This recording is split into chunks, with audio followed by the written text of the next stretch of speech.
Yung good day Bulacan Locals, nandito tayo sa Museo ng Pamanang Maykawenyo. Nandito tayo ngayon sa City Hall ng Maykawayan mga ka-locals. Pasok tayo sa loob ng museum.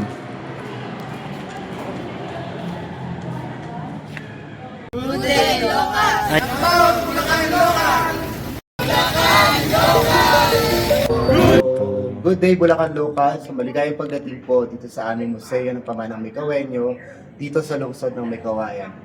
Ako po si Paolo de la Rama ang magtutur po sa inyo sa aming museum sa araw na ito.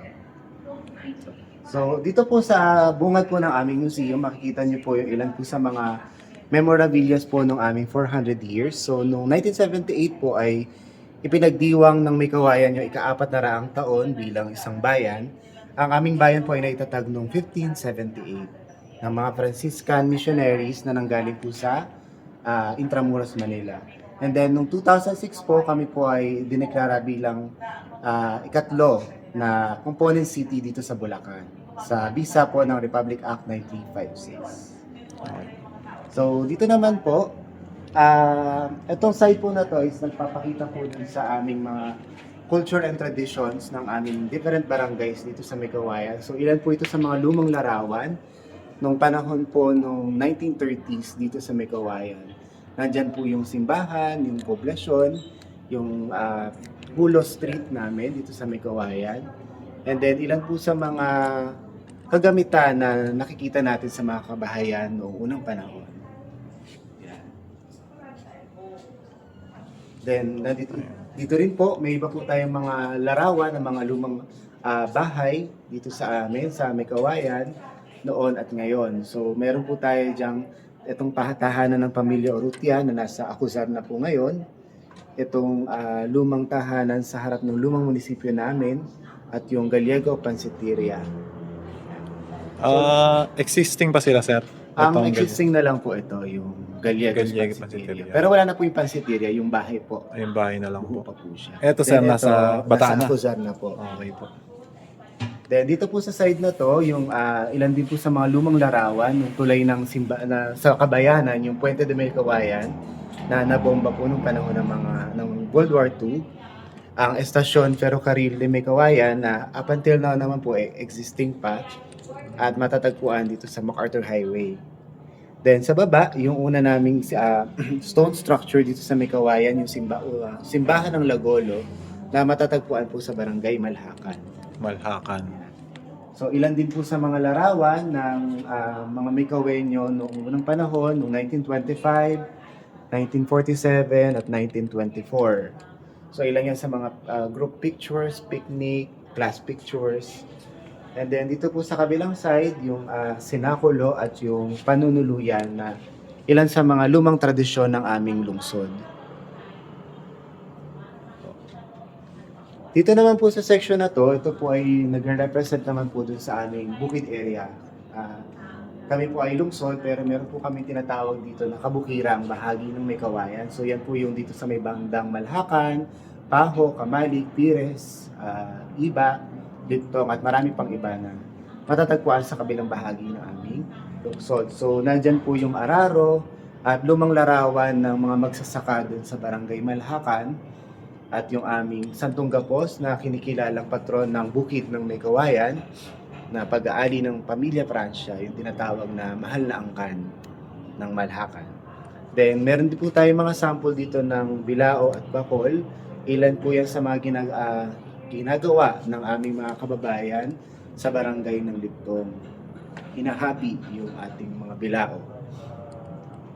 Then dito naman po, sa section na to, yung batong adobe, yung tinatawag nating Piedras de Maykawayan.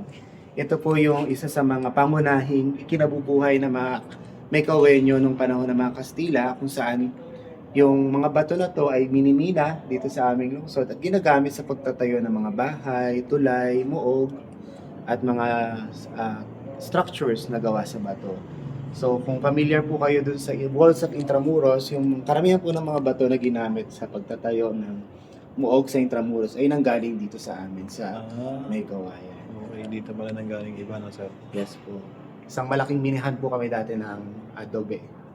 Dito naman po sa section na to, nandito po yung ilan sa mga timeline po ng aming municipal government. So nandyan po yung mga old logos ng May Kawayan from 1899 up to present. So yan po yung pagbabago ng aming official seal up to now. Then nandito rin po yung sample ng Republic Act 935 kung saan kami po ay kinilala bilang isang lungsod at larawan po ng aming mga bahay pamahalaan mula po noong panahon ng Kastila at saka po hanggang sa kasalukuyan. Then yung House Bill po ng aming pagiging lungsod. Bali, naging apat na sir yung Opo, pangatlo po kami. Pang-apat po yung Pang-apat. Baliwag. Okay. Ito- Hindi sir, ibig sabihin yung ano niya, Yung munisipyo po. Opo, pang-apat po apat ito. na ano. Ito po ay sa bayan. Nasunog po ito noong 1949. Then ito po yung pinalit after po masunog. Then bago po maging city, nagpatayo po dun sa bandang Kamalig dahil nga po masyadong malayo. Inilipat po muli dito sa sentro po. Kung saan po nakatayo yung sa kasalukuyan yung Bali, itong dalawa sir, same Opo, sa location. poblasyon. Ito Sa iba Kamalig na, po. tsaka yun, ibang magkaiba na. Magkaiba po. Bali, tatlong lugar na sir na Okay. pinatayuan. Ito naman po ay plaka ng aming awit ng May Kawayan. Isa po sa mga reproduced na plaka ng awit ng May Kawayan na kinompose po o ipinakilala po sa publiko noong 1978 nung nag-celebrate po kami ng 400 years na hanggang sa ngayon ay ginagamit po namin. Ito na yung official hymn ng aming lungsod. Awit ng May Kawayan. Dito naman po sa section na to ay yung aming kailugan, kung tawagin. Yung nagre-represent naman po ito dun sa mga coastal barangay namin. So dito sa May Kawayan, meron po kaming dalawang isla na barangay, yung Ubihan at yung Liputan. Yung Ubihan ay kinoconsider po namin as the seafood center ng May Kawayan. And then yung Liputan naman po is the devotional island of May Kawayan. Dito po nagaganap yung isa sa mga pagoda dito sa bahagi na ito ng Bulacan, yung pagoda ng Liputan na dinadayo ng maraming deboto at mga turista. May pagoda rin po pala ang Opo. ang May Kawayan. Pero yung sa amin po yung isang floor lang siya, hindi siya Mhm. katulad ng sa Bukawi na mataas. So iyan po ay matandang tradisyon na din po dito sa aming lungsod na hanggang sa ngayon ay ino-observe pa din naman po.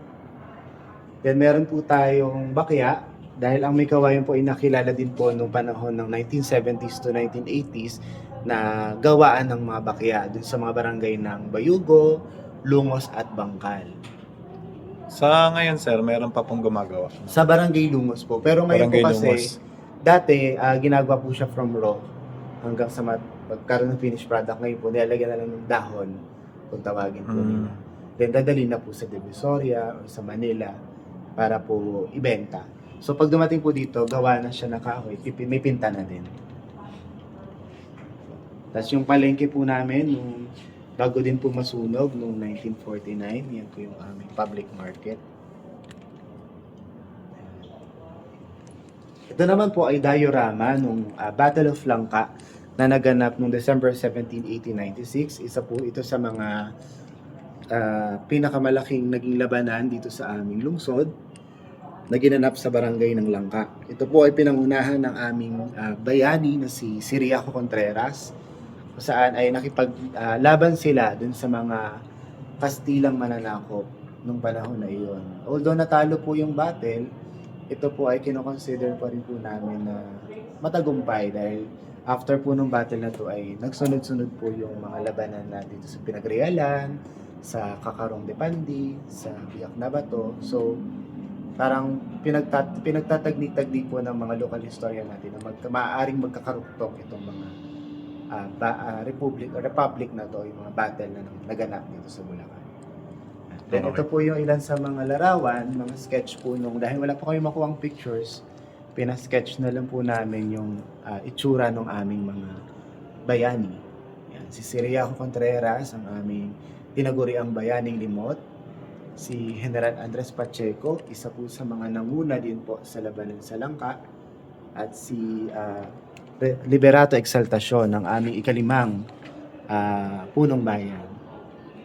So ito po ay itak na gawa din dito sa May Kawayan. Kaya po kami merong barangay na tinatawag na Barangay Pandayan So, yung barangay po na yun ay kilala sa pagpapanday ng mga metalworks na katulad po nito, yero, gulok, heradura, estribo. So, karamihan sa mga gawa na ito ay dito po sa May Kawayan, sa Barangay Panday. Pandayan. So, meron po kami ditong gulok na ang tawag po ay Sinang Bartolome. Sinang Bartolome. Ito po siya. Bakit sir ganun, Sinang Bartolome? Ayon po dun sa aming mga local historian, dahil nga daw po kamukha daw po nung pinangbalat kay Saint Bartholomew.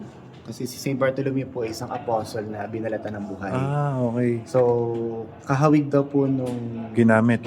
para balatan siya. Kaya po siya tinawag na Sinang Bartolome. Sa ngayon po sir, may mga panday pa ba? Meron po, kaso ang ginagawa na po nila, mga sandok. May karamihan po okay. kasi ng mga nagpapanday before ay mga nag-aalahas na po ngayon. Kasi nga okay po, pareho lang po ng process. Iba lang po yung materials. na ginagamit. Okay. Sandok. Sa kusina na sir yung labanan. Opo, pero may ilan pa din po naman po marunong paggumawa ng gulok. Okay. Mga kutsilyo. Pero bihira na po. Mas marami po ngayon yung sandok yan. Sa barangay Salisoy po. Galing. Yan. So, ilang telepono, mga lumang gamit po na nakikita po noon sa mga bahay. At dito po tayo sa side na to. Ito po yung pinoconsider namin na the two pillars of the industry of Megawayan, the tanning industry. So ito po ay nagsimula noong 1900s at ito po ay inintroduce sa atin ng mga Chinese. Base po dun sa kwento ng ating mga nakatatanda ay nagsimula daw po itong pagkukulti ng balat nung nagkakamatay daw po yung mga alagang hayop, yung mga kambing, baka. So, para mapakinabangan pa din ay tinuruan po ng mga Chino ang mga taga May Kawayan na iproseso sa pamamagitan ng pagkukulti yung mga balat at magamit po sa paggawa ng mga sapatos, leather bags, wallet at marami po pong iba na gawa sa balat ng hayop. Pagkukulti. Yan, pagkukulti ng balat. Pagkukulti ng balat. Ang mga barangay po ng Tugatog, Banga, Hulo, Bangkal, Kaingin at Lawa, sila po yung mga barangay na sentro ng kultihan dito sa May Kawayan. Ito po ay mga lumang gamit sa pagkukulti na ginamit po noon. Yan. So, meron po tayo dyan, yung karambol. Yan po yung ginagamit sa pagpoproseso ng balat. Pero yung pang-sample lang po yan, yung original po yan ay 10 times po yung laki. Ang laki, sir. Parang nakakita na ako ng sir sa isang documentary din. Opo, yung kay Atom Araulio. Yung kay Atom. Dito po yan sa May dito, Kawayan. po, parang Yung nakita ko. the leather is fine. Yan po yun. Mga lumang larawan. Sa kabila naman po, yung ating jewelry o yung plateria. Ang May Kawayan po ay kilala as the fine jewelry capital of the Philippines. So kaya po, ito yung isa sa mga pinagmamalaki namin dun sa May Kawayan. Hindi po kami minahan ng ginto, pero ang pinagmamalaki po namin dito yung craftsmanship ng mga May Kawayan sa paggawa ng alahas. Yun po yung art na pinagmamalaki ng aming lungsod. So makikita niyo po dyan yung ibang mga lumang gamit sa paggawa ng alahas. Kung mapapansin niyo po, yung mga terminologies po yung mga words po ay medyo Chinese inspired. Dahil ang nagturo din po sa amin ng paggawa ng alahas ay mga Chino. Chino rin po. Sa pagkakalam ko po, nung pinaalis po sila sa Intramuros, ay karamihan po sa kanila ay dito lumagi sa May Kawayan, Malolos at maraming bayan po dito sa Bulacan. At tinuruan po nila, nung nakita po nilang marunong magpanday, yung mga taga May Kawayan, tinuruan po ng paggawa ng alahas. Yung mga pangalan po ay very Chinese. Katoy, Puntaw, Medya Kanya, Tokoy, Bokay. Bokay Pato, medyo Chinese inspired po. Then ito po yung ilan sa mga sample ng mga gawang alahas po dito sa amin sa May Kawayan. So, ganun po ka-intricate kahusay yung kamay ng mga platero po natin dito sa paggawa ng alahas. Diyan po kami nakilala talaga sa paggawa po ng alahas. Galing. Silver na kawayan, sir. Opo, silver bound. Yung iba po sa amin, sa mga mag-aalahas po namin, ay lumalaban din po sa mga design contest internationally at nananalo po ng mga awards. So, nandiyan din po yung crown ng Miss Universe Philippines noong 2020. Noong panahon po ni Rabia Mateo, ito po ay gawa din po ng mga taga May Kawayan. So, nandito rin po sa kabila, yung corona po na gawa na Manihalasan. Kilala rin po kami sa paggawa ng mga corona Manihalasan. sa Barangay Calvario. Ilan po yan sa mga gawa po nilang corona dito sa amin. Oh. Then ito po ay regalo po ng anak ni Ray Valera kasi po meron po kami dito sa May Kawayan na visual artist group, yung grupo o na visual artist group. So, nagpinta po siya ng isang babae na magre-represent sa isang babaeng taga May Kawayan. So, ito po ay tinagurian niyang Lakambini. So, isang Bulacqueña na naninirahan sa May Kawayan kaya po siya merong mga silhouette po ng bamboo. Sir, tanong ko lang, bakit pala May Kawayan? Kaya po kami tinawag na May Kawayan. Dalawa po yung pinanggalingan. Una, nung dumating po yung mga Franciscans dito sa May Kawayan, sa pamamagitan ng pagta-travel nila sa pamamagitan ng ilog, ang bumungad sa kanila isang pook na puro kawayan. So kaya tinawag nila na May Kawayan. So base naman po dun sa alamat, yung alamat ng May Kawayan, nung panahon daw po na yun, meron dalawang tribo, si Rahasugod at si Sultan Yantok. Si Rahasugod ay mabait, si Sultan Yantok ay mabait, si Rahasugod ay malupit. So si Rahasugod wala siyang ginawa kundi mag-conquer ng mga tribo. So yung laban, nagdumating yung araw na naglaban sila at nag-end yung laban nila dun sa lugar na puro kawayan. So yung mga tauhan ni Sultan Yantok ay nagtago sa kakawayanan at nung hinahanap na ni Rahasugod, ang sagot sa kanya ng kanyang mga tauhan ay nandoon sa May Kawayan. Nagtago sa May Kawayan. Okay. Galing.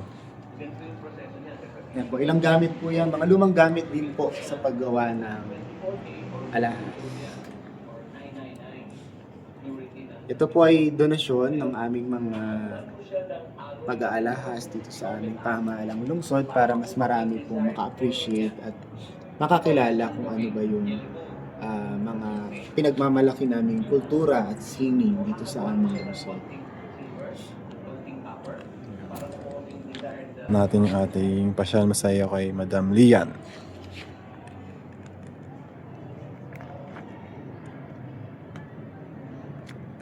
Yung, thank you po. Mabuhay! Muli po, amin po kayong iniimbitahan na bumisita sa aming Museo ng Pamanang May Kawayan na matatagpuan sa bahay pamahalaan ng lungsod ng May Kawayan. Bukas po ito mula Lunes hanggang Biyernes, 8 a.m. to 5 p.m. Kaya naman, ang aming lungsod ay inyong pasyalan.